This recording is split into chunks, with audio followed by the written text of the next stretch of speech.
y estamos con el internacionalista José Antonio Torres Iriarte, que nos acompaña otra vez aquí, en esta misma biblioteca de Haya de la Torre. Un gran honor para nosotros. Él ha sido militante del APRA desde 1976, ha sido secretario nacional en el Comando Universitario el año 77, además secretario nacional de Relaciones Exteriores del APRA del 2007 al 2010. Ha sido asesor en el Congreso de la República, ha trabajado muy estrechamente en el Ministerio del Interior con Luis Alva Castro, pero por encima de todo, hoy creo que es uno de los más caracterizados y más reconocidos internacionalistas en el país y especialmente en el APRA. Querido José Antonio, muchas gracias por tu presencia el día de hoy, gracias por estar otra vez aquí en Vía Mercedes. Muchas gracias, compañero Wilber. Me siento honrado con tus expresiones. Creo que como militante del partido que conoció a Víctor Raúl y se incorporó al trabajo político permanente desde que ingresé a la Universidad Católica y fui parte de la generación del Comando Universitario Aprista, de ese entonces. Tú entraste además en la época de Mulder, de César Campos. Ya estaba Mauricio en la universidad, Carlos Roca, Guillermo Geis, el compañero Salgado, el compañero... De Gigi Soto. Sí, claro, que era militante en la UNI, y el compañero Rubén Solórzano, Alejandro Santamaría, Pilar Mendoza, grupo, militantes, ¿no?, de la UNI, y todos teníamos esa cercanía con Víctor Raúl, los militantes de los Cubas de Villarreal, San Marcos, UNI, Católica, y Víctor Raúl nos ofreció siempre su afecto, su liderazgo, que era horizontal en el caso nuestro porque teníamos un trato casi paternal con él, y esa generación que hizo política el 76, 77, que acompañó a Víctor Raúl en la campaña de la Asamblea Constituyente del 78, y que tuvo el honor de acompañar a Víctor Raúl el día que él preside las juntas preparatorias y luego la elección como presidente de la Asamblea Constituyente, es una generación que no ha perdido su ilusión y su compromiso con el partido a pesar del paso de los años, ¿no?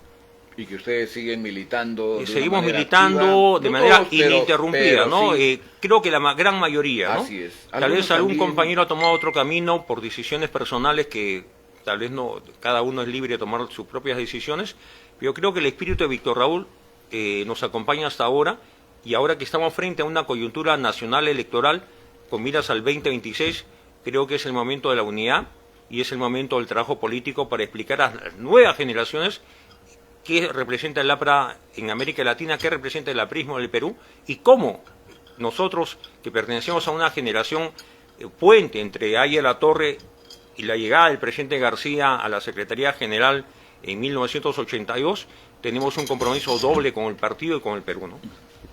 Un partido que está en dificultades en este momento, ¿no? Ciertamente. ¿Cómo ves ciertamente. Que tienes trayectoria, que tienes militancia, que tienes entrega, que has tenido cargos con mucha responsabilidad en el partido?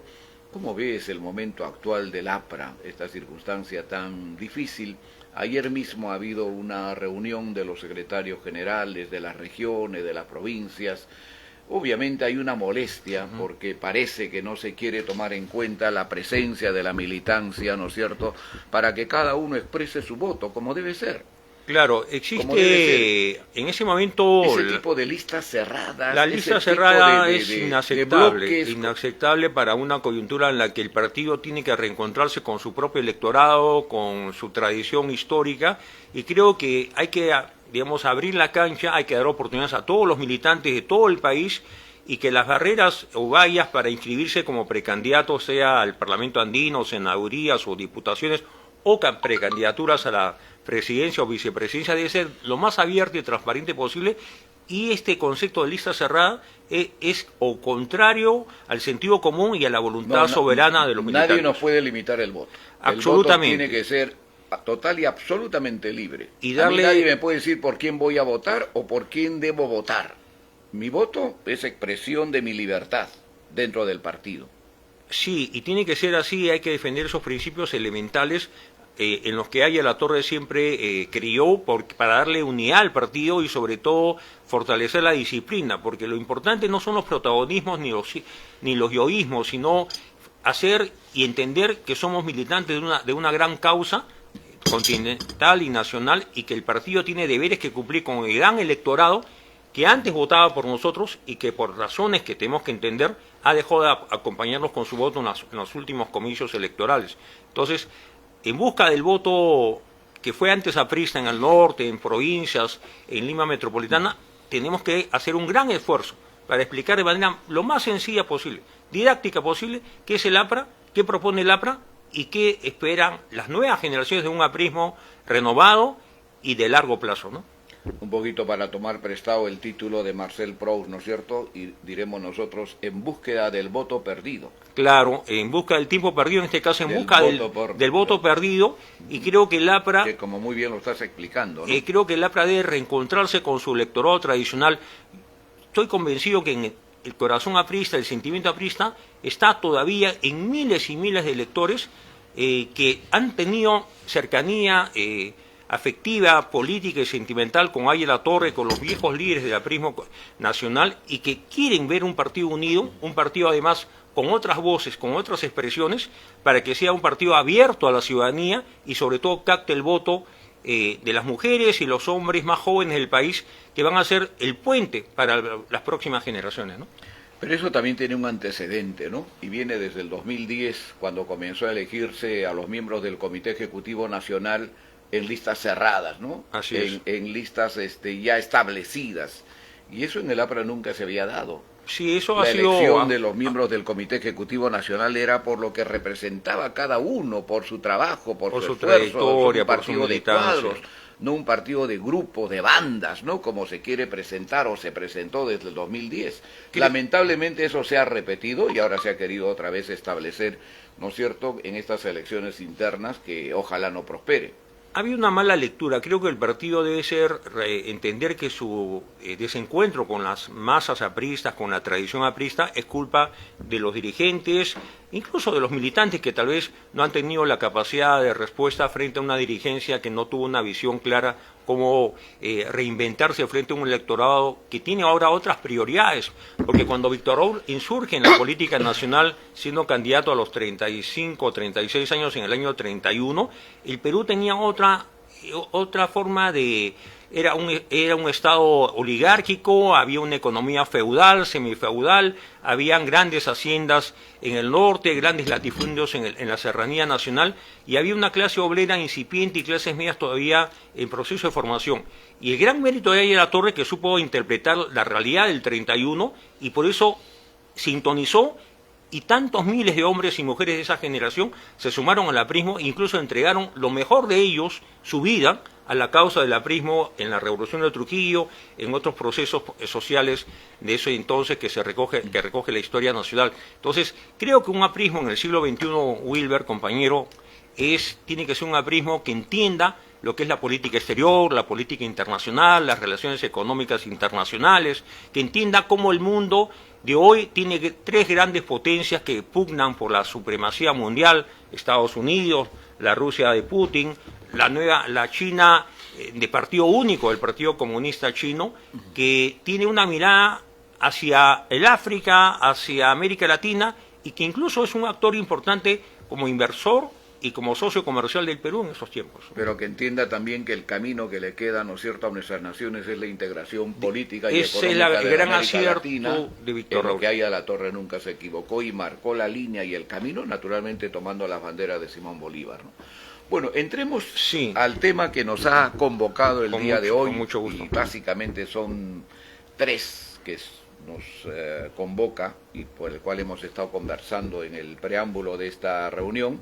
La primera tiene que ver con este desencuentro propiciado por este presidente que ya lo conocemos, más o menos sus veleidades que tiene, Gustavo Petro de Colombia. Así es. ¿Cómo ves tú este tema? ¿Cómo lo analizas? ¿Cómo lo evalúas? En el plano de las relaciones internacionales, creo que Gustavo Petro estaba tratando de asumir un protagonismo más allá de su tarea como jefe de Estado de Colombia. He dicho más de una vez que él sigue siendo un activista político, que no ha deslindado con la violencia, que si bien militó en el movimiento 19 de abril, que tomó por asalto la sede del Palacio de Justicia en Bogotá y asesinó a decenas de magistrados de la Corte Suprema, creo que Gustavo Petro que debe ser reconocido como un gobernante en Colombia, está incumpliendo sus deberes como jefe de Estado porque está aprovechando una situación que es la creación de un distrito Santa Rosa por decisión del Congreso Nacional hace ya 2 meses y está tratando de supuestamente levantar la bandera de la soberanía nacional respecto a un territorio que genuinamente es peruano y que un territorio que además forma parte de los tratados internacionales del año 22, Salomón Lozano, y que fue complementado en el año 34. ¿Qué cosa dice el tratado del año 22? Nosotros cedimos de alguna forma a Leticia porque había una gran hegemonía norteamericana respecto, claro, para convencer al presidente Leguía, ¿no?, que fue electo 3 veces en los años 20, el famoso onceño de Leguía, lo convencieron de que Perú tenía que ceder Leticia de alguna forma y que en compensación Estados Unidos iba a ser muy firme en que Perú recupere Tacna y Arica. Finalmente recuperamos solamente Tacna. Arica quedó en manos de Chile, como había quedado antes por el Tratado de Ancón, Tarapacá, y el Perú fue afectado en su soberanía y cedimos Leticia, pero también hubo otra cosa que a veces olvidamos, que Colombia había tenido que ceder por mandato de los Estados Unidos, porque prácticamente obligaron a la formación de un nuevo gobierno en Panamá, tuvo que ceder la provincia de Panamá, ¿no?, eso fue en 1903, ¿no? Y se construye el Canal de Panamá, que concluye su construcción en 1914, ¿no? Y entonces había este toma y daca, que lo promovía la administración norteamericana, y ya entendimos por qué Aya La Torre, un joven Aya La Torre, habla del antiimperialismo, ¿no? Y la unidad continental se adelanta con el abuso, la intromisión de los marines, de las fuerzas militares, de las invasiones, solidaridad con Nicaragua, y la solidaridad con Nicaragua, con la Nicaragua de Sandino, ¿no? Y con la intromisión norteamericana luego en los años 60 en República Dominicana. Entonces, hay que recordar estas cosas porque no es que el presidente Leguía decidió entregar Leticia, sino que la presión norteamericana obligó a la creación de un Estado nuevo, Panamá, para hacerse del canal y mantenerlo como un territorio norteamericano hasta el año 77, que se firma el tratado entre Jimmy Carter y el presidente Torrijos. Y la soberanía plena de Panamá sobre el canal recién la tiene Panamá a partir del año 2000. Entonces, Leticia, que era genuinamente peruana, que era parte de nuestro territorio... Que ahora está amenazada, ¿no? Que ahora está amenazada... Están a veces irresponsables del propio Donald Trump, ¿no? Y creo que Petro tiene el concepto de que él puede tener liderazgo el próximo año en los comicios de mayo del próximo año en Colombia, si es que asusa el nacionalismo colombiano con miras al próximo proceso electoral. ¿Está permitida la reelección? No está permitida la reelección, pero la apuesta no está permitida en este momento. Es un periodo de 4 años, Colombia es un país bicameral, hay un sistema de partidos más o menos sólido.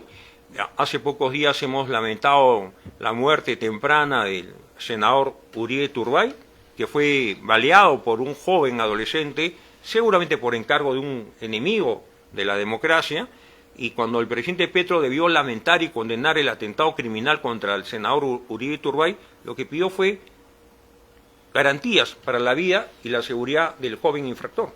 Entonces, Petro es un violentista, no ha dejado de serlo, nunca deslindó con la violencia y nunca se arrepintió de haber sido militante del M-19. La pregunta que uno se hace es, ¿qué ha pasado con Colombia? Un pueblo tan lector, pueblo tan culto. Yo alguna vez escuché a alguien decir que el mejor castellano que se hablaba estaba en Colombia, porque la gente además lee. Así es. ¿Qué ha podido pasar, ¿no?, para elegir a un irresponsable como Gustavo Petro? Yo de alguna manera he tenido bastante cercanía con Colombia por el tema del Parlamento andino, y la gente que yo he conocido pues es gente muy excepcional, ¿no? Muy educada.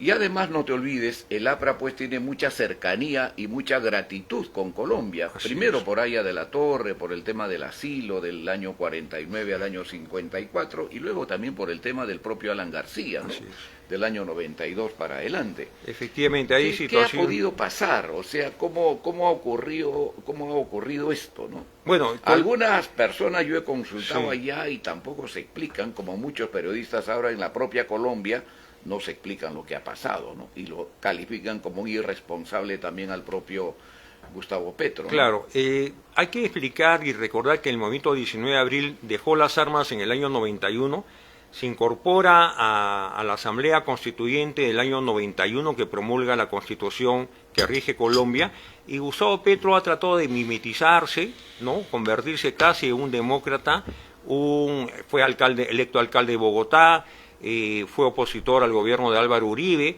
y creo que lo que ha ido afectando mucho la política colombiana es este acuerdo de paz que fue tramado en el gobierno del presidente Juan Manuel Santos, que fue un acuerdo de paz que le ha permitido a la exguerrilla de la FARC, ¿no? Incorporarse incluso sin necesidad de pasar por el voto popular al Congreso de Colombia. Tener representantes solo por el hecho de ser designados por su propio movimiento político. Por haber utilizado armas. Así es. Y por haber matado gente. El acuerdo de paz se firma en La Habana, siendo Cuba el gran inspirador e instigador de esa guerrilla a la que la Torre siempre mantuvo distancia y crítica porque era una guerrilla subversiva que violaba el orden constitucional. Entonces, creo que la generación colombiana que no ha vivido de cerca la violencia pensó que Petro podía ser un hombre que fortalezca algunos sectores del país que estaban venidos a menos, tal vez los sectores sociales, una mejor distribución del ingreso. Ha habido mucho de trabajo político e ideológico entre los jóvenes, mucho de confusión.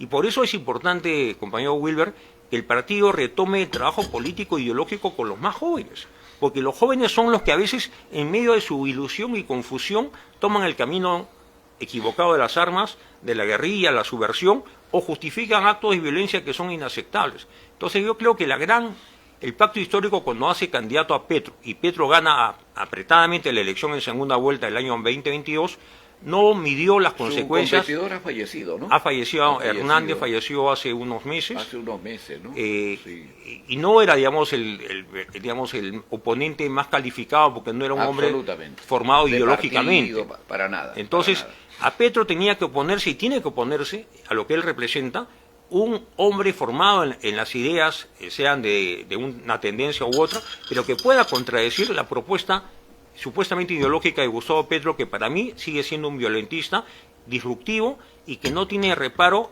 en medir las consecuencias de sus actos. Más aún, yo diría que la decisión que tomó ha tenido como objetivo dos cosas. Que pase a segundo plano la muerte del senador joven Uribe Turbay y la condena a 12 años de prisión a Álvaro Uribe, un demócrata a carta cabal, que fue incriminado de hechos no probados, pero que han sido señalados como parte de una sentencia judicial en primera instancia, y ahora tenemos al presidente Álvaro Uribe, 2 veces presidente de Colombia, privado de su libertad. De manera, en mi concepto, injusta, y como decisión de una corriente política que en América Latina está tratando de usar la justicia y el poder judicial para perseguir a sus opositores, ¿no? Y con una sentencia de una jueza que un poco más, que cuando termina de leer la sentencia se pone a bailar, ¿no? Así es. ¿Lo has visto, no? Sí, ha sido muy notorio la parcialidad, el sesgo de una jueza. Es decir, la jueza comenzó a gritar, a decir, ya lo hice, ¿no? Así ya es, por fin lo mando preso, se sintió gozosa, como hubiera logrado alcanzar una meta o cumplir con un encargo. Exacto, o sea, tú no veías a esa jueza, pues, que obviamente por una circunstancia tan especial tuvo que establecer esa sentencia, sino tenía esa apariencia de estar feliz, ¿no? Y se le notaba así, ¿no? Es oportuno, y en Colombia, claro, ¿no? totalmente. Eso es lo que a mí me fastidia. Y es verdad que Colombia, nosotros como apristas tenemos una deuda con Colombia, porque Víctor Raúl ingresó a la sede de la Embajada de Colombia en Lima un 3 de enero del año 49. Además escribió tanto en El Tiempo de Bogotá. Fue colaborador permanente del Tiempo de Bogotá. Mayores fueron corresponsales en esos grandes periódicos. Y simplemente durante esos 5 años en Colombia, ningún gobierno de Colombia cuestionó el derecho de asilo de Ariel La Torre.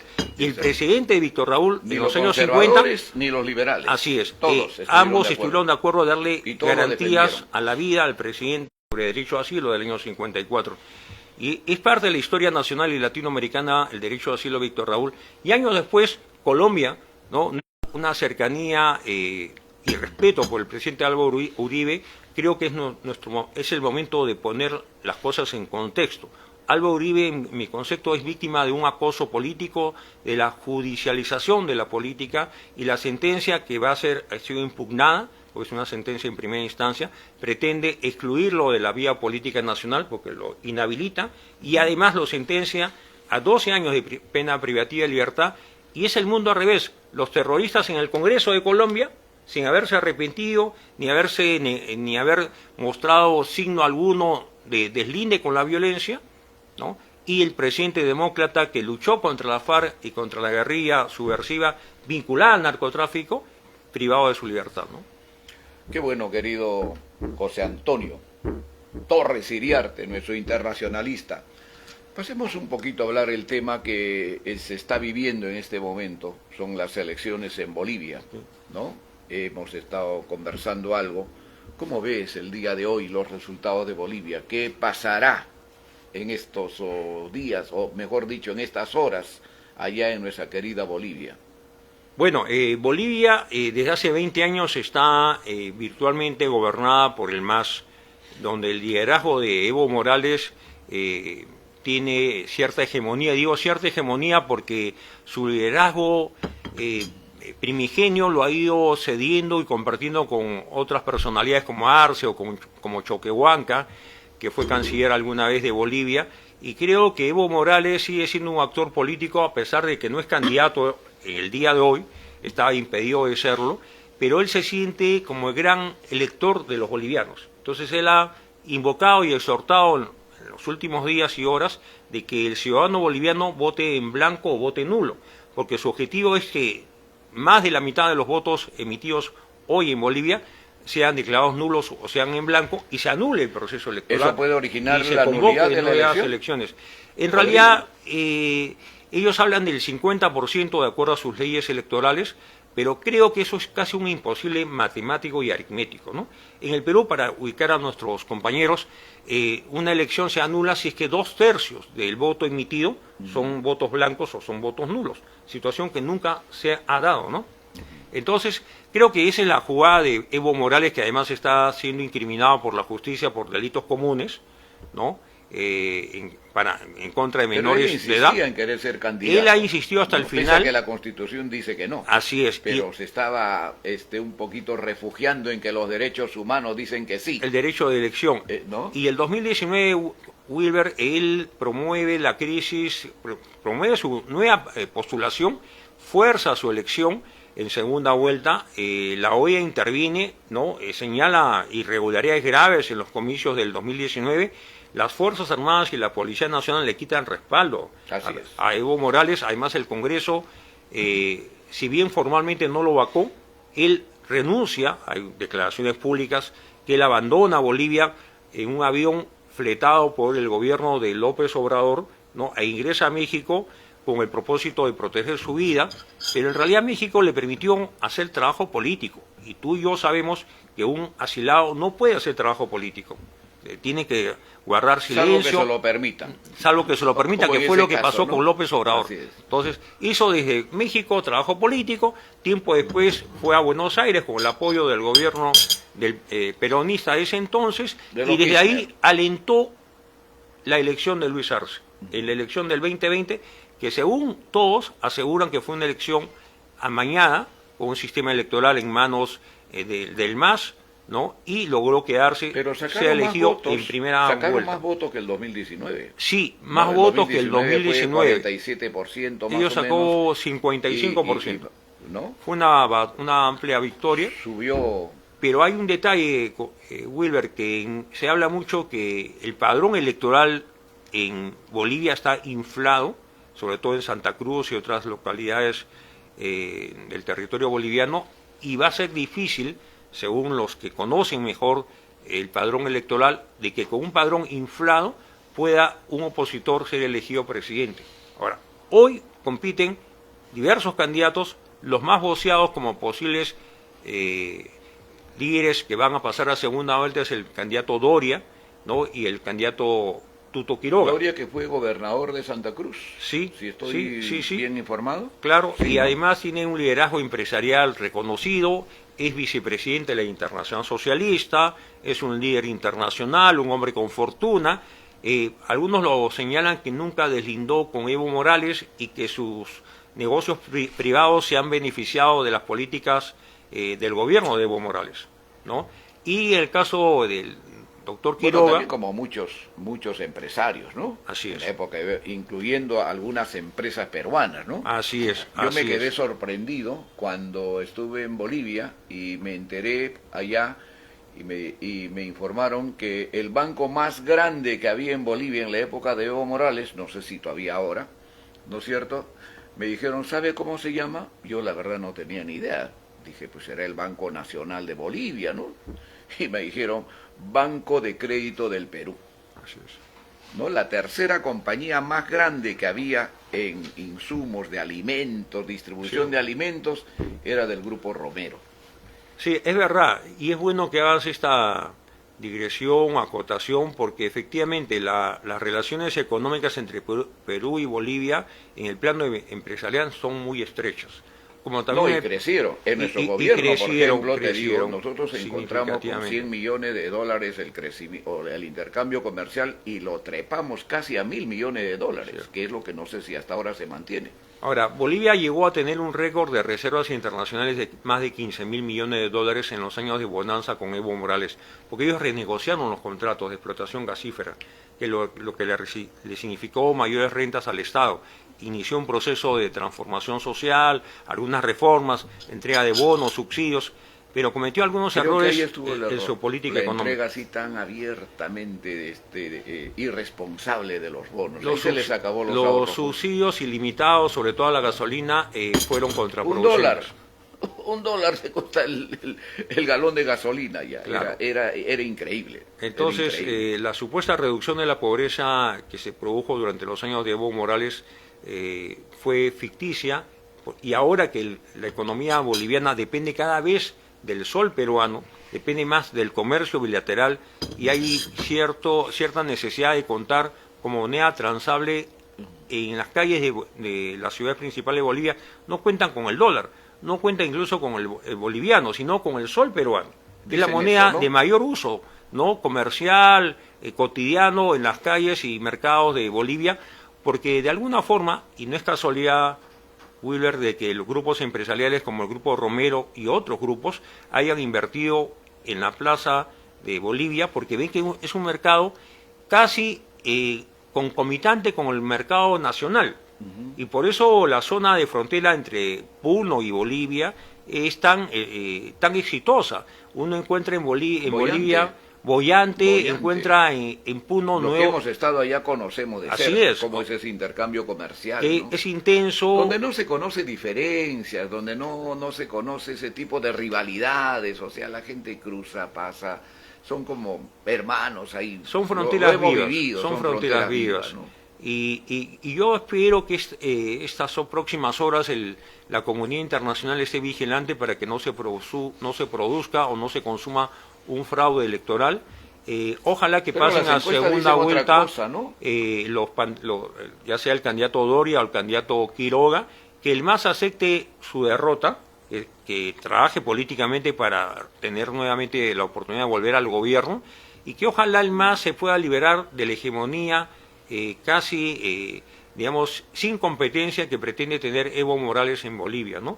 Creo que el ciclo político de Evo Morales ya concluyó, ha tenido una hegemonía de más de 20 años, nadie duda de su liderazgo que ha tenido en los pueblos indígenas, aymaras, pero creo que ha sido parte de una propaganda internacional para convertir a la República Plurinacional de Bolivia en una especie de experimento social a favor de propósitos de hacerse del poder para nunca abandonarlo, ¿no? Pero tú no crees, querido José Antonio, que las instituciones allá también han sido, digamos, los que han permitido que el sistema se mantenga, que en este caso no sea absorbido, ¿no?, por este grupo del MAS, por Evo Morales, como se ha ocurrido en Venezuela? Así es. La independencia de las instituciones, ¿no crees que ha sido importantísimo también? Sí, si uno hace Tú has hablado de la Fuerza Armada, has hablado del propio Congreso, ¿no? Si ellos hubieran sido sometidos, ¿no? Como en el caso de Venezuela, por ejemplo, la Fuerza Armada sometida por el chavismo, quizá la historia hubiera sido distinta, ¿no? Claro, claro, no podemos poner en el mismo nivel el autoritarismo. Que yo escuché a muchos internacionalistas, sí, ¿no? de Hugo Chávez o Maduro. Sí, no, yo coincido en ese análisis. Tanto Hugo Chávez como Nicolás Maduro han convertido el Estado de Venezuela en un Estado al servicio de un partido único, ¿no? Las Fuerzas Armadas sometidas al mandato político de Nicolás Maduro, con control de los servicios de inteligencia cubano-venezolanos para que no haya ninguna insurrección posible. En el caso sea aplastada rápidamente. Ocurre, ¿no? Hay presencia rusa, hay presencia iraní en Venezuela.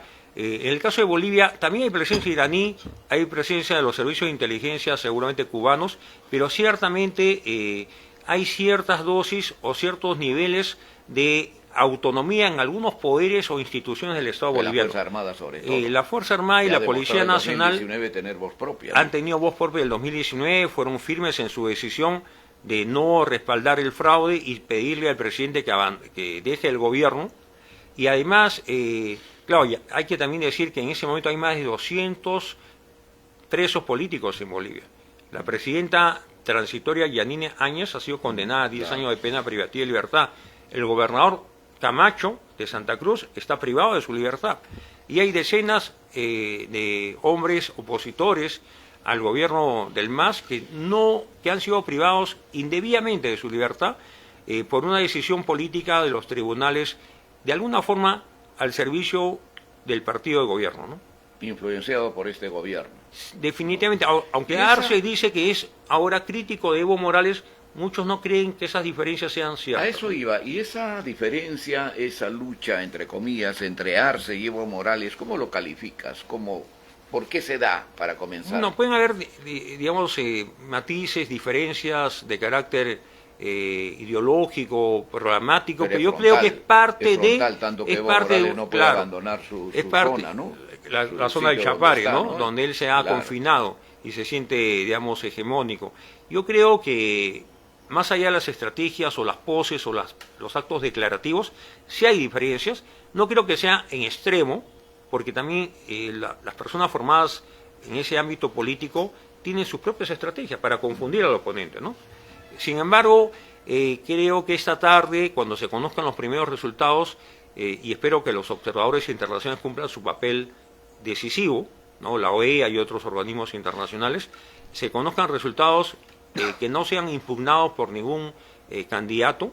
También se dice que los tribunales electorales han excluido por orden del gobierno a ciertos candidatos que le eran incómodos al gobierno, pero estoy seguro que la ciudadanía boliviana, que además está sufriendo en carne propia el costo que representa la inflación, las devaluaciones permanentes, la escasez de alimentos, la escasez de gasolina, ¿no? La precarización de la vida cotidiana, espero que castigue al largo gobierno del MAS dando votos a las primeras agrupaciones democráticas que están compitiendo esta tarde, ¿no? A propósito, ¿cómo ves a Tuto Quiroga? Personaje para mí bastante cercano, tuve oportunidad de conocerlo. Claro que sí.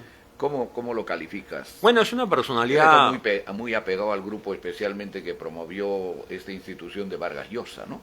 Es un liberal, él se llama liberal, aunque él prefiere no encasillarse en un sector ideológico. Él cuestiona que los medios internacionales lo llamen ultraderechista. Es un hombre con una buena formación académica, tiene una vocación de servicio, ha tenido protagonismo en varios momentos de la política boliviana, ¿no? Y creo que está dispuesto, lo he escuchado en sus declaraciones y entrevistas de estos últimos días, a dedicar este tramo de su vida a la reconstrucción democrática de Bolivia. Yo tengo respeto por Quiroga, creo que es una personalidad valiosa. ¿Él ha sido presidente? Sí, ha sido presidente en un periodo anterior, ha sido protagonista en otros momentos, y se dice que acompañó a Evo Morales en su proceso de transformación, que no fue muy crítico, que fue concesivo en el 2019. Pueden decirse muchas cosas, porque la política tampoco es imposición, es negociación muchas veces, ¿no? Pero creo que es una personalidad, además con mucho prestigio internacional, ¿no? Con mucho arraigo en los Estados Unidos, en la comunidad hispana, respetado en foros internacionales. Y Doria también es un personaje interesante porque es vicepresidente, uno de los varios vicepresidentes de la Internacional Socialista. Ahora, ¿hasta qué punto de la cual el APRA debía retirarse, ¿no? Ese es un tema en el que yo estoy totalmente de acuerdo.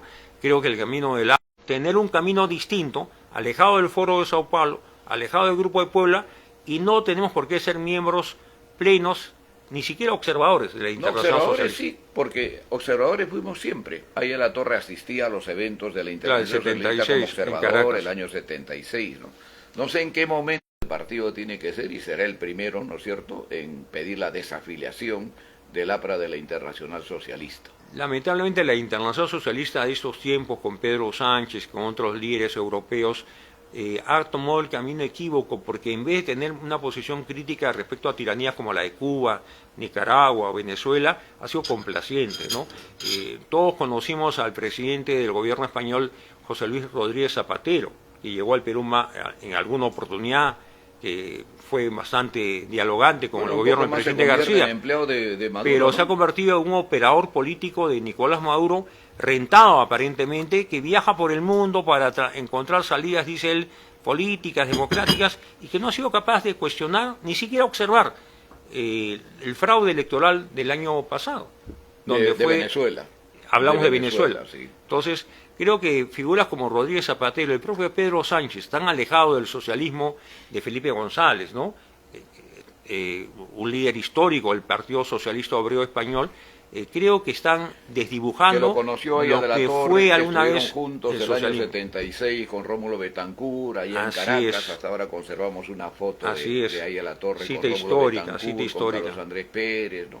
Otros tiempos, otros momentos, pero donde el APRA siempre mantenía, ¿no es cierto?, su autonomía, y en el discurso de clausura que da ahí a la Torre dice, pues no, esas diferencias, esas distancias en el buen sentido de la palabra. Sí, Víctor Raúl fue muy ovacionado, fue reconocido como un líder continental, se le dio el lugar y el espacio que merecía su prédica política integracionista, y los europeos, con un mensaje además continental, entendieron que ellos tenían su propio camino, que podían interactuar con los latinoamericanos y con Aya La Torre, pero no que el aprismo y los latinoamericanos nos insertemos en corrientes políticas o ideológicas que responden a otro espacio. Así es. Además, no olvidar que esto viene de la Segunda Internacional, ¿no? Ciertamente. Muy bien. Querido José Antonio, hay un tema que creo que es tan actual como los que estamos tratando, y tiene que ver con lo que ocurre, con lo que sucede en estos momentos en los Estados Unidos, ¿no? Cierto. Y con la política antimigrante de Donald Trump, que prácticamente puedan entrar, ¿no es cierto?, en pánico por esta situación tan difícil en la que les ha puesto el propio Donald Trump. Claro, creo que Donald Trump ha pretendido desde el inicio de su gobierno en enero de este año dar un mensaje con puntos muy determinantes, ¿no? Su nueva política arancelaria, el replanteo de la política migratoria, la posición respecto a los cárteles de la droga, calificar al Tren de Aragua como terrorismo internacional, organización terrorista internacional, y creo que él está asociando al migrante como el operador de estos cárteles de la droga, o como estos grupos como el Tren de Aragua, que ha penetrado en las principales ciudades de los Estados Unidos para socavar la seguridad ciudadana, ¿no? Incluso se dice que Washington ya no es una ciudad tan segura como lo fue hace poco, ¿no? 10 o 20 años. Ayer, ¿no? Y nos compara inclusive con Lima y con Bogotá, ¿no? Sí, creo que Trump tiene algunos errores de concepto. Es una persona además, usa mucho la hipérbole, la exageración, para retratar los momentos internacionales o de coyuntura en su país, y creo que va a ir moderando, me parece, va a tener que ir moderando por el imperativo de la realidad, porque los migrantes en los Estados Unidos no solamente son una gran comunidad, sino son una fuerza económica que ayuda a la economía norteamericana en el trabajo de sectores claves como la agricultura, el comercio, los servicios, y ya se han insertado millones de ellos a la vida política norteamericana, porque militan en los partidos, votan, pagan impuestos, ¿no? Y son factores de fortalecimiento para una sociedad tan heterogénea, porque la sociedad norteamericana está, digamos, a lo largo de su historia, siglo XIX, siglo XX, XXI, sigue recibiendo migrantes de todas las nacionalidades. Entonces, comenzando por él mismo, ¿no? De alguna forma. Por él mismo, ¿no? Entonces, o por su señora esposa, ¿no? Así es, ¿no? Que hemos conocido su historia hace poco, ¿no? También. Ciertamente. Difícil, ¿no? Ciertamente. Entonces, creo que Trump tiene varios frentes de controversia. El tema migrante lo asocia mucho, creo, a los cárteles de la droga, lo asocia mucho a las relaciones con México.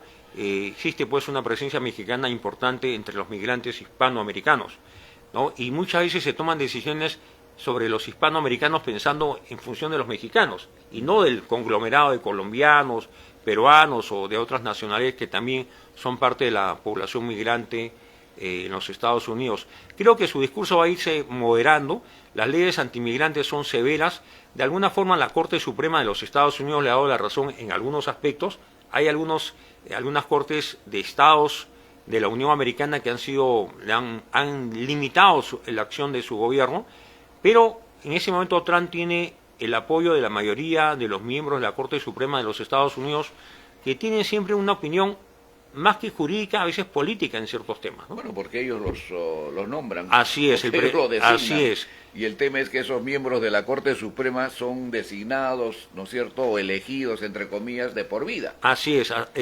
No hay un relevo a los 70 años como ocurre en el Perú, no hay un relevo a cierta edad. Cuando se mueren, simplemente ¿no? Dejan el cargo por fallecimiento, ¿no? Entonces, Trump desde su primera administración ha ido trabajando para generar relevos con un sesgo lógicamente compatible con sus ideas y con sus fundamentos en el plano político, económico y social, ¿no? ¿Y tú crees que esto esté afectando de alguna manera el tema de las remesas a nuestros países? México, por ejemplo, pues recibe más de 60, 70 mil millones de dólares al año. Claro, México... El Perú estaba recibiendo 4 mil millones de dólares al año en remesas, ¿no? Colombia igual, claro, o sea, ¿de qué manera nos afecta, no? De hecho, han bajado, sí, no, de hecho hay una merma. Porque ante el pánico que entra la gente, de hecho que en Estados Unidos se vive así, de mucha gente que no tiene la seguridad, ¿no es cierto?, de permanecer allá por algunas cosas que puede estar ocurriendo, también sus envíos seguramente tienden a bajar, ¿no? Claro, no hay registros confiables respecto a las remesas en el 2025, que es el año que inicia su nueva administración Donald Trump, pero yo presumo que sí hay una merma, me parece que no, por ahora no significativa, porque las las detenciones arbitrarias o las detenciones dentro del marco de la legalidad en Estados Unidos se han estado dando en las principales ciudades y sobre todo los afectados han sido de otras nacionalidades, ¿no? Mexicanos, centroamericanos, ¿no? Haitianos incluso. Pero México es quizá el país que más remesas recibe, sí, ¿no? La relación comercial... Es casi el total de las exportaciones que tiene el Perú, ¿no? La economía mexicana está depende en extremo de la economía de los Estados Unidos. Ellos tienen un tratado de libre comercio de Norteamérica desde el año 95. Se hicieron algunas modificaciones en la primera administración de Donald Trump. Sí, y México tiene una relación comercial fluida, tiene millones de ciudadanos mexicanos en territorio norteamericano. También hay una población flotante, ¿no? 14 millones, que vive en los estados mexicanos, pero que trabaja en los Estados Unidos y todos los días cruza la frontera. Y por otro lado, la relación también por el tema del tráfico de drogas, el tema del narcotráfico, el tema de la violencia. Y ciertamente creo que la administración Trump ve el tema migratorio como parte del tema de la violencia en las ciudades y el tema del riesgo de que cárteles de la droga y grupos como el Tren de Aragua, que tiene orígenes en Venezuela, puedan actuar con impunidad en las principales ciudades de los Estados Unidos.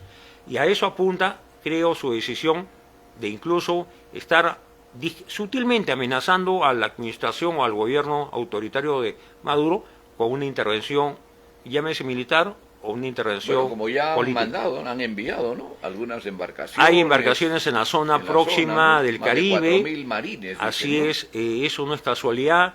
Se habló mucho de que este encuentro en Alaska entre Donald Trump y Vladimir Putin en los últimos días iba a tratarse el tema de Venezuela. No se conoce si se ha tratado, Porque han hablado a solas un buen momento. Claro, hay cosas que no se conocen, que no van a trascender a los medios. Sin traductores. Y es verdad, creo que siendo Rusia un aliado político y militar de Venezuela y de Nicolás Maduro, no dudo, por lo menos yo no dudo, de que Donald Trump haya sugerido al gobierno de Putin de que tome cierta distancia de Nicolás Maduro, porque Wilber, estoy seguro que si Nicolás Maduro no tiene el apoyo de la inteligencia cubana o el apoyo ruso, ¿no?, y el apoyo financiero de China, su gobierno es tan endeble que puede caer en pocas semanas. Está bien, Cuba seguramente ha hecho un significativo esfuerzo en el tema de lo que tú dices, la intervención, ¿cómo le llamas? Bueno, servicios de inteligencia que han logrado controlar la policía y las Fuerzas Armadas. Pero hoy Cuba es un país, pues, pobre, ¿no es cierto?, con una situación caótica, difícil, con una economía total y absolutamente en el desastre, ¿no? ¿Cómo calificas a Cuba para hablar un poquito también de nuestro continente? Claro, hablar de Cuba es también recordar la línea política que mantuvo ahí a la Torre firme, ¿no? Incluso en los años de la Revolución Cubana parecía un proceso exitoso. Víctor Raúl siempre nos enseñó, ni con Washington ni con Moscú, y fue muy crítico de que el gobierno revolucionario de La Habana, liderado por Castro, tomó el camino fácil de oponerse al imperialismo yanqui para ponerse en manos del imperialismo soviético, ¿no?, de la URSS de ese entonces. Entonces, ha fracasado el proyecto, tienen más de 60 años en el gobierno los castristas. Raúl Castro dejó en manos de Díaz-Canel, el actual presidente, la administración del país. Cuba no crece poblacionalmente porque su generación más joven migra a los Estados Unidos. En 10 millones, ¿no? Se ha quedado casi casi en el mismo número hace 30 años. Hace ¿no? 30 años. Mientras que Perú hace 30 años teníamos menos de 20 millones y ahora somos 34 millones, ellos siguen siendo tantos o menos que hace 30 años. Ese dato demográfico, que parece solo estadístico, es consecuencia de la migración permanente de cubanos a los Estados Unidos. Entonces, la economía cubana no se ha innovado, no se ha industrializado, tienen supuestamente logros en el campo del deporte, la medicina, la educación, pero en esos momentos de apertura mundial, económica y global, creo que Cuba ha quedado rezagada, y vas a ver cómo está La Habana, cómo los turistas pasan tantas dificultades para tener un trato adecuado en los principales hoteles de La Habana, porque falta energía, falta combustible, hay carestía, y los llamados ciudadanos de mayor edad en Cuba dependen mucho de la ayuda económica de sus familiares que envían remesas puntualmente a La Habana, ¿no? Y también es cierto que el trabajo ideológico, político, en las escuelas de inicial, de primaria, secundaria, en las universidades de Cuba, ha sido permanente. Si ellos no hubieran convencido, adoctrinado a los más jóvenes, a los más niños, de que Castro y su revolución es un proyecto de vida redentor, hace mucho tiempo que esos jóvenes hubieran tomado el camino de ser permanentes opositores y hasta hubieran arriesgado su vida para poner fin a la tiranía cubana, ¿no? Y eso es un poco lo que ocurre también en Estados Unidos, ¿no? Hay mucha gente contraria en este caso al castrismo, contraria en este caso al gobierno de Cuba, que también está siendo afectada por esta política antimigrante de Donald Trump, ¿no? O sea, sí, ellos que le han dado además el voto a Donald Trump, Florida, como muchos venezolanos se lo dieron, ¿no es cierto?, ahora se ven en una situación pues bastante difícil, ¿no?, porque a ellos mismos están siendo amenazados por estas disposiciones, por esta amenaza de este presidente. Claro, si uno compara la política migratoria de Joe Biden, que fue casi de fronteras abiertas y que motivó que hayan caravanas de inmigrantes que llegaban a la frontera mexicana, luego cruzaban Estados Unidos, dando cierta facilidad al gobierno y la administración Biden, ahora hay una posición contraria. Entiendo de que es por una razón de seguridad nacional, se dice, pero es verdad, ciertos derechos, ciertos tratos que antes merecían los migrantes ahora han sido dejados de lado. Ciertamente la comunidad migrante también es utilizada políticamente por traficantes de inmigrantes. Así es. Porque hay traficantes de inmigrantes que cobran por el paso de cada migrante y por orientarlos y guiarlos hacia zonas seguras de la frontera, que es una frontera muy difícil. y de alto riesgo claro, para su vida personal. Entonces, creo que, y espero y confío, que los derechos de los migrantes sean reconocidos más allá de las decisiones que tome el gobierno norteamericano, y que también Estados Unidos actúe con sabiduría, con ponderación. ¿Con este presidente? Bajo la administración Trump, la ventaja con Estados Unidos respecto a otros gobiernos que tiene pesos y contrapesos. Porque si Estados Unidos se sometiera a los designios y a la voluntad de Donald Trump, sería tal vez un país poco viable en estos tiempos. Pero los pesos y contrapesos en el Congreso, en el Poder Judicial, además tiene 50 estados, cada uno autónomo, con leyes propias, con gobernadores, con leyes propias, con poderes judiciales autónomos, ¿no? Ciertamente hay una Corte Suprema en Washington que toma decisiones que afectan a todos los estados, pero creo que la democracia norteamericana sabe que el gobierno de Donald Trump tiene un término, que son los 4 años, que van a haber elecciones complementarias. Aunque él dice que puede quedarse, ¿no? Claro. Da a entender. Da a entender que podría haber una reforma constitucional, y tal vez se guía un poco del antecedente de Roosevelt, ¿no? Que fue electo incluso hasta por 4ª vez, ¿no? Y que muere en pleno... Justo a partir de Roosevelt es donde se corta esto, pues, ¿no? Sí, se dice, pero no hay reelección, o hay una sola reelección, ¿no? Roosevelt fue un personaje que afrontó la Gran Depresión, claro, que superó el desempleo masivo que había en los Estados Unidos en los años 30, que afrontó la Segunda Guerra Mundial, y que, claro, tal vez se le dieron licencias porque había una situación de guerra internacional, pero ahora no es el caso de los Estados Unidos. Yo confío que el Partido Republicano no insista en una segunda elección o tercera elección de Donald Trump, y haya el relevo que corresponde conforme a la Constitución, ¿no? A propósito, Donald Trump parece que, si no es hoy día, en estos días ha invitado a Zelensky para que visite Washington. Así es. ¿No? ¿Cómo ves eso, esa reunión que ha habido con Putin hace poco en Alaska, justamente de la que tú has estado hablando? Bueno, ¿Tú crees que esto tenga la posibilidad de llegar a un acuerdo? ¿Con las condiciones que pone Putin sobre todo? Claro, en realidad creo que Donald Trump es consciente que la Unión Europea está exagerando, digamos, el apoyo militar y financiero que le está brindando Ucrania. Tiene conciencia de que Zelensky militarmente no tiene opción de ganar la guerra, y tiene conciencia de que Putin lo que pretende es ser reconocido como un interlocutor válido a nivel de potencias internacionales.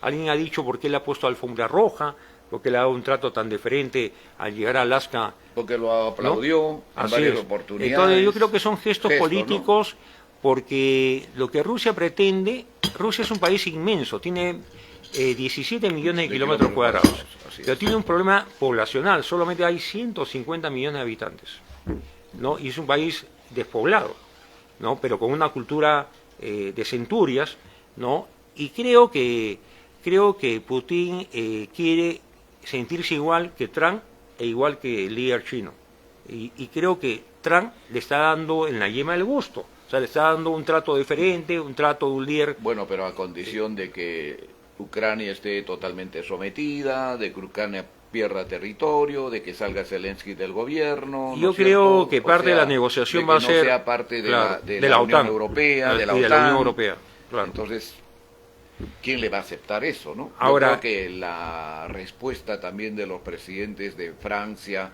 y no sé si el de Inglaterra también, el primer ministro, han sido muy contundentes en torno a eso, ¿no? Bueno, Reino Unido, que ya se apartó de la Unión Europea, pero tiene liderazgo continental. Francia, Alemania tienen una posición muy crítica respecto a la visión que tiene Trump y su gobierno respecto al caso Ucrania. Pienso que en estas negociaciones siempre hay un perdedor, y tengo la impresión de que el gran sacrificado va a ser Zelensky, ¿no? Va a ser Zelensky porque... Que lo han invitado hoy día a la Casa Blanca. De alguna forma o lo convencen o le van a poner condiciones tan altas que van a hacer imposible que él se niegue a aceptarlas, ¿no? De tal modo que, más allá de la soberanía de Ucrania, más allá del sacrificio de sus jóvenes y sus hombres y mujeres en esta invasión que yo siempre he reprobado, ¿no? Porque es una invasión de Rusia a Ucrania, creo que el mundo y esa zona en conflicto no puede significar una zona de conflicto permanente, porque hay otros espacios también de conflicto, la zona de Gaza, las relaciones de Israel, no, la zona iraní, y hay otros conflictos menores en el mundo, y creo que Donald Trump apuesta a la pacificación, entre comillas, de la zona, a cambio del sacrificio. ¿A qué costo? Ese es el tema, por ejemplo, ¿no? ¿A qué costo? O sea, no sé si eso sea pacificarlo. Claro, a veces se logra la paz, pero con costos insospechables, y se crean focos de resistencia que son impredecibles, ¿no? Claro. Entonces, creo que también lo que anima a Estados Unidos a no tomar militarmente territorio venezolano, porque podría ser de condiciones o consecuencias insospechables. No creo que se llegue a ese ¿no? extremo. Pero ese extremo, en el siglo XXI y con unas relaciones tan abiertas en el plano político internacional, lo veo inviable, ¿no? Muy bien. Querido José Antonio, muchísimas gracias por tu presencia el día de hoy aquí en Vía Mercedes. Creo que ha sido una oportunidad para conversar contigo diversos temas, no solamente lo que tiene que ver con Colombia, no solamente el tema de Bolivia, el tema de Estados Unidos, y hasta hemos conversado sobre lo que significa hoy día mismo esa guerra entre Rusia y Ucrania, ¿no? Muchas gracias por tu presencia, querido José Antonio. Nos volveremos a ver en algún otro momento. Seguro que sí, claro. Compañero Wilber, yo quería aprovechar esta oportunidad de estar en la biblioteca privada de Aya La Torre. Nosotros somos parte de una generación que conoció a Aya La Torre en la etapa final de su vida, que lo acompañó en la campaña exitosa de la Asamblea Constituyente. Celebramos su victoria en la Asamblea Constituyente y lloramos profundamente su desaparición física en 2 de agosto del año 79, y como he venido recogiendo la petición de muchos compañeros, he tomado la decisión, compañero Wilber, de asumir protagonismo de esta campaña interna del partido y asumir retos nuevos, porque creo que mi generación debe estar representada por compañeros que hemos militado siempre en el aprismo, que hemos sido formados política y ideológicamente por Aya La Torre, y de esa manera yo me comprometo a dar un paso adelante con miras a las próximas elecciones internas en el Partido Aprista. Muy bien, muchos éxitos, querido compañero, como deseamos muchos éxitos a todos nuestros queridos compañeros candidatos a los distintos cargos y puestos que en este momento postulan, a los que están siendo postulados para ser candidatos a la presidencia, a senadores, a diputados, ¿no es cierto? Y en el futuro a gobernadores y todos los cargos que exista. Por elección popular, un aprista, un voto como debe ser, la democracia total, como siempre hemos aspirado y querido los apristas. Muchas gracias, querido compañero José Antonio. Compañero, muchas gracias a todos ustedes, gracias, querido Iván.